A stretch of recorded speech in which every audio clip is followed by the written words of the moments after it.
বাংলাদেশের শেষ মুহূর্তের গোল হজম করার যে অভ্যাস সেটা এখনো কাটেনি। এই নেপাল ম্যাচেও সেই ঘটনাটাই ঘটল এবং বাংলাদেশ শেষমেশ জয় পাওয়ার একটা ম্যাচ ড্র করে মাঠ ছাড়ল। সেক্ষেত্রে হামজা চৌধুরীর ওই দুইটা গোল একপাশে রাখলে পুরো বাংলাদেশের যে পারফরমেন্স সেটা এখনও নেপালের পর্যায়ে নেই। নেপালের যে পারফরমেন্সের স্ট্যান্ড, সেই স্ট্যান্ডে পুরো বাংলাদেশ টিমের পারফরমেন্সটা নেই ওই হামজার একমাত্র দুইটা গোল ছাড়া, এবং পুরো মাঠে হামজার যেই একক আধিপত্য, এইগুলো ছাড়া পুরো বাংলাদেশের যেই খেলা, সেই খেলার ধরন, সেই পারফরমেন্স পুরোটাই এখনও নেপালের থেকে পেছানো। এবং 2020 সালের পর থেকে এখন পর্যন্ত বাংলাদেশ নেপালের বিপক্ষে একটি ম্যাচ জয়লাভও করতে পারেনি। এই বাংলাদেশ আসলে কতটা উন্নতি করেছে, সেক্ষেত্রে হামজা সমিতদের যেই হাইপ, সেই হাইপের আড়ালে লুকিয়ে রয়েছে কী ধরনের বাংলাদেশের পারফরমেন্স, সেটাই আলোচনা করব এই ভিডিওতে। আপনি হয়তো বলতে পারেন বাংলাদেশের এই ম্যাচ নেপালের বিপক্ষে এটা তো ওয়ার্ম আপ ম্যাচ, এবং বাংলাদেশের মূল টার্গেট ইন্ডিয়ার বিপক্ষের যেই ম্যাচ এশিয়ান কাপ কোয়ালিফায়ার্সের, ওই ম্যাচটার প্রতি বাংলাদেশের নজরটা রয়েছে 100%।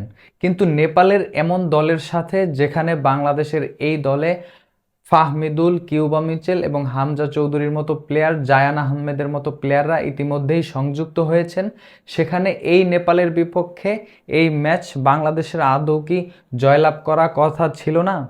হতে পারে বাংলাদেশের এই ম্যাচ প্রস্তুতি ম্যাচ, ভারতের ম্যাচকে সামনে রেখে বাংলাদেশ নেপালের বিপক্ষের এই ম্যাচটা প্রস্তুতি হিসাবেই আয়োজন করেছিল। তবে এই ম্যাচের পারফরমেন্স পুরোটাই ইফেক্ট ফেলবে ভারতের ম্যাচে, কেননা ভারতের বিপক্ষের যেই ম্যাচ, সেখানে বাংলাদেশের পারফরমেন্সটা কীরকমের হবে সেই বিষয়টা বিবেচনা করেই নেপালের বিপক্ষের একটি ওয়ার্ম আপ ম্যাচ আয়োজন করে বাফুফে।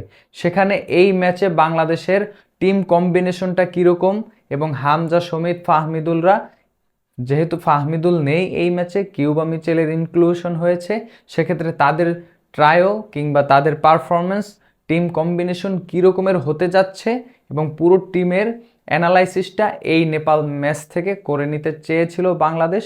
সেই জায়গাটাতে বাংলাদেশের টিম ম্যানেজমেন্ট আসলে কতটা সফল হয়েছে।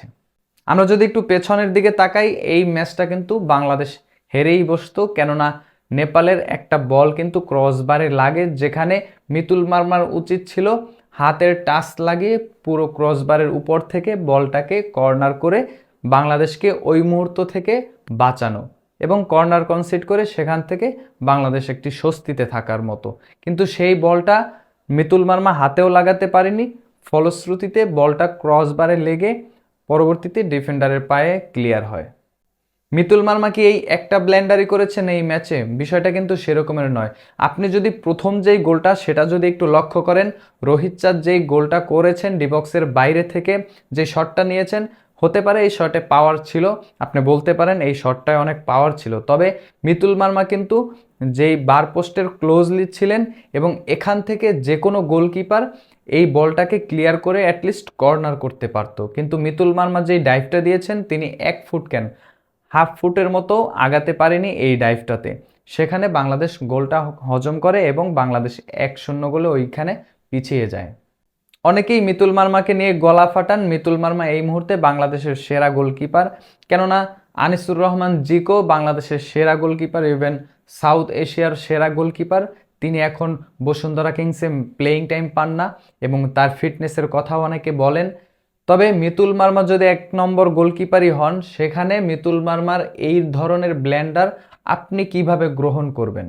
বাংলাদেশ দুইটা গোল হজম করেছে, সেখানে হামজা অসহায়ের মতো তাকিয়েছিলেন, এবং একজন গোলকিপার হয়ে এই ম্যাচটাকে বাংলাদেশের হয়ে মিতুল মার্মা বাঁচাতে পারেনি। শুধু হামজা চৌধুরী একলার পারফরমেন্স দিয়ে এই ম্যাচটাকে ড্র করেছেন, সেখানে আর কোনো ব্যাখ্যা নেই এই ম্যাচের।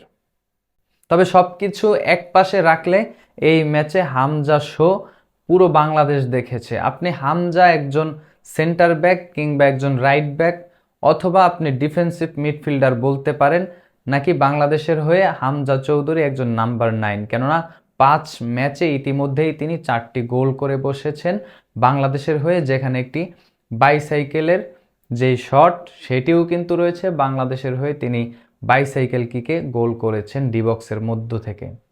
হামজা চৌধুরী বাংলাদেশের হয়ে কি করেননি? বাংলাদেশের দর্শকদের এখন পর্যন্ত তিনি যেই 4টি গোল করেছেন, 4টি গোলের ধরন 4 রকমের, প্রত্যেকটা গোলেরই ফিলিংস আলাদা আলাদা এবং প্রত্যেকটা ধরনের যে গোল করার অনুভূতি এবং প্রত্যেকটা ধরনের যে গোল দেখার অনুভূতি সবকিছুই বাংলাদেশের দর্শকদের তিনি ইতিমধ্যেই দিয়ে ফেলেছেন তার 5 ম্যাচের যেই ক্যারিয়ারে বাংলাদেশের হয়ে। তবে হামজা চৌধুরীর এরকমের একক পারফরমেন্সের পরেও বাংলাদেশ যখন ম্যাচটা ড্র করে মাঠ ছেড়েছে, সেখানে দর্শকদের একটা জায়গায় মন খারাপ। হামজা চৌধুরী অ্যাটলিস্ট এই ম্যাচটা জয় করার যেই স্বাদ পেতেই পারতো এবং হামজা এই ম্যাচের জয় ডিজার্ভ করে। দর্শকরা অ্যাটলিস্ট চেয়েছিলেন কাবরেরার বিদায় হোক, সেটা তো অবশ্যই চান, তবে হামজা চৌধুরীর জন্য হলেও এই ম্যাচটা বাংলাদেশের দর্শকরা জয় করতে চেয়েছিল। তবে এই ম্যাচ ড্র করার কারণে হামজা চৌধুরী মন খারাপ করেছেন ঠিকই, তবে দর্শকরা একটা জায়গা নিয়ে অন্তত সন্তুষ্টি প্রকাশ করতে পারেন, কাবরেরাকে নিয়ে এখন আসলে বাফুফে কোন পদক্ষেপ নিতে পারে। নেপালের বিপক্ষে বাংলাদেশের এরকমের ড্রর পরেও বাংলাদেশের কোচ হাবিয়ের কাবরেরা কি জবাব দিবেন সংবাদ সম্মেলনে এসে এবং তার আসলে আত্মসম্মানবোধের জায়গা কতটুকু রয়েছে এই বিষয়টাও কিন্তু দর্শকদেরকে ভাবায়। কেননা তিনি আসলে এরকমের পারফরমেন্সের পরেও তিনি যখন কোচিং থেকে অব্যাহতি না দেন, তাকে অন্তত স্যাক করা না হলেও তার যে আত্মসম্মানের জায়গা থেকে হলেও তার আসলে অব্যাহতি দেওয়া দরকার ছিল। তবে বাফুফে আসলে কোন স্টেপ নেবেন, তাবিদ আউয়াল কি বলবেন এই কাবরেরাকে নিয়ে এই মুহূর্তে, সেটাই এখন দর্শকরা দেখতে চায়। তবে কাবরেরাকে নিয়ে বাফুফে এই মুহূর্তে কি স্টেপ নেবেন সেটাই দর্শকদের দেখার বিষয়। কেননা তাবিদ আউয়াল কিন্তু আগেই বলেছিলেন হংকং চায়নার বিপক্ষের যে প্রথম ম্যাচ এশিয়ান কাপ কোয়ালিফায়ার্সের, সেখানে কিন্তু তিনি বলেছিলেন কাবরেরার শেষ পরীক্ষা এই ম্যাচটি, কিন্তু সেই পরীক্ষা এখন পর্যন্ত শেষ হচ্ছে না, তাকে আবারও সুযোগ দেওয়া হচ্ছে। পক্ষান্তরে তিনি কি বলছেন? তিনি বলছেন কাবরেরার সাথে আমাদের চুক্তি এখন পর্যন্ত শেষ হয়নি। একজন কোচ যখন এতবার ব্লেন্ডার করেন, এরপরেও যখন বোর্ড সভাপতি বলেন তার সাথে চুক্তি শেষ হয়নি, এখানেই হচ্ছে আসল প্রশ্ন, কি লুকিয়ে রয়েছে এই কাবরেরার মাঝে, আসলে তাবিদ আউয়াল কি দেখেছেন? সেক্ষেত্রে হাবিয়ার কাবরেরা সিন্ডিকেটের পুতুল এবং সকল চাবিকাঠি নাড়ছেন তাবিদ আউয়াল পেছন থেকে, এটা অ্যাটলিস্ট রূপক অর্থে হলেও বলা যায়। কেননা এখন পর্যন্ত আমরা বাফুফে থেকে কোনো পদক্ষেপ দেখছি না। তবে এই ম্যাচে পারফরমেন্সটা যেরকমেরই হোক, আসল সংখ্যা হচ্ছে এই মুহূর্তে এই ম্যাচ থেকে হামজা চৌধুরী এবং জায়ান আহমেদ দুইজনই কিন্তু ইনজুরি নিয়ে মাঠ ছেড়েছেন। সেক্ষেত্রে ভারত ম্যাচে তাদেরকে পাওয়া যাবে কিনা এরকমেরই শঙ্কা, সেজন্য আমাদেরকে আরও 2-3 দিনের জন্য অ্যাটলিস্ট আগামীকাল পর্যন্ত অপেক্ষা করতে হবে, কিংবা পরশু পর্যন্ত অপেক্ষা করতে হতে পারে তাদের দুইজনের ইনজুরি আপডেটটা পেতে। তবে আশা থাকবে, দর্শকদের আশা থাকবে এই দুইজন অ্যাটলিস্ট ইনজুরি মুক্ত থাকুক এবং ভারতের বিপক্ষের ম্যাচে আমরা হামজা এবং জায়ানকে পাবো, এটাই পুরো বাংলাদেশের দর্শক ফুটবল প্রেমীদের একটাই এখন আশা। তবে এই ম্যাচে আপনি কী রকমের পারফরমেন্স দেখলেন এবং হামজার 2টি গোল কী রকমের উপভোগ করলেন এবং কাবরেরাকে নিয়ে আপনার কি বক্তব্য, কমেন্ট বক্সে আপনার মূল্যবান মতামত জানাবেন।